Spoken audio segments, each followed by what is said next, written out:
If you lived in 5th century BC Athens and went down to the marketplace to conduct some business, you were as likely as not to be accosted by a very ugly man named Socrates. He had bulging eyes, a snubbed nose, and a propensity to ask people impertinent questions about how to live and what virtue is.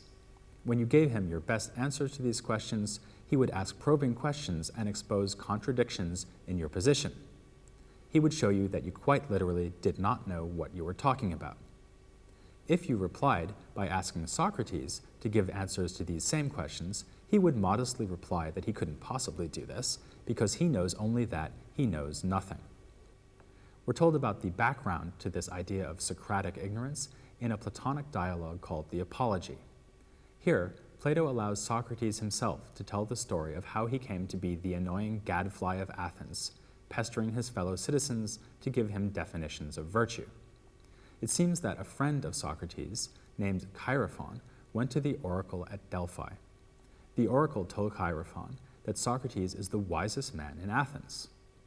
When Socrates heard this, he couldn't have been more surprised than if the oracle had said that he was the best-looking man in Athens. How, thought Socrates, could I be the wisest man in Athens when I have no knowledge at all, at least not of anything truly important? So he decided to test what the oracle had said.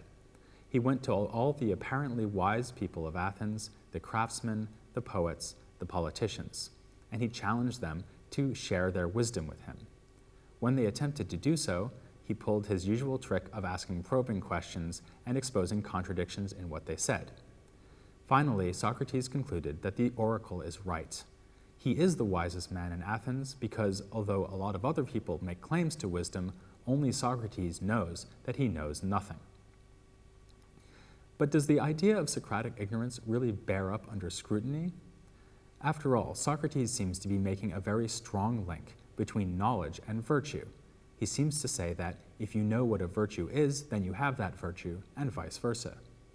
Yet Socrates, despite lacking knowledge of virtue, behaved very virtuously. He bravely fought in the Peloponnesian War, displaying courage, and he resisted the unjust demands of the 30 tyrants when they briefly ruled Athens before democracy was restored. How was he able to do these things if he lacks knowledge of virtue? And for that matter, how are any of us ever able to do anything virtuous? Why do we not always just get everything wrong if we lack knowledge? The explanation might lie in something else Plato points out in his Socratic dialogues, namely that there is a middle ground between ignorance and knowledge. One could lack knowledge, but still not be completely ignorant of the truth, in that one might have true belief. If I have a true belief that it's right to help an old lady across the street, this will be enough to get me to do it, even if I cannot give a complete and systematic account of why it is right to help old ladies across the streets, because I have no knowledge of that matter. So, true belief seems to offer an explanation of Socrates' successful virtuous behavior and our own successful behavior. But it is not systematic and reliable. It shifts around in the sense that when Socrates asks you probing questions, you're not able to give a general account of virtue without winding up in contradiction.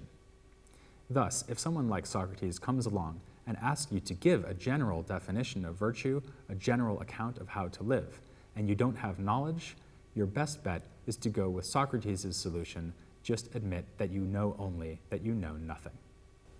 To learn more about Socrates, go to the History of Philosophy podcast website at www.historyofphilosophy.net.